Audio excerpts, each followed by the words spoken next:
आज आहे ना मी खूप खुश होते, कारण जे माझं जे काही फेवरेट पार्सल होतं ना, त्या पार्सलची मी खूप आतुरतेने वाट बघत होते.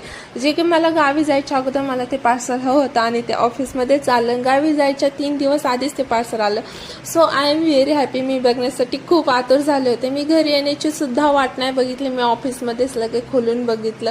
सो त्याचं जे काही रिव्ह्यू आहे तो मी तुमच्या समोरच देणार आहे, कारण मी तुमच्या समोरच ओपन करणार आहे. कारण मी आधी ओपन नाही केलं, मी लगेच ओपन करायला लागले. तर चला म्हणलं शूट करून घ्या. आणि वाव, असली भारी छान अशी बॅग होती, मेकअप बॅग. आता आपण जे काही नॉर्मल डेलीचं मेकअपचं सामान असतं, फाउंडेशन, लिपस्टिक, लिप बाम वगैरे जे काही असतं आपण जे काही यूज करतो डेली यूजमध्ये, ते छान आरामशीर आपण वापरू शकतो. आतमध्ये वाघाची जी काही असते ना डिझाईन, त्या डिझाईनप्रमाणे म्हणजे त्याच्या आतून कलर होता. सो खूप छान बॅग होती. चला भेटा नेक्स्ट ब्लॉग.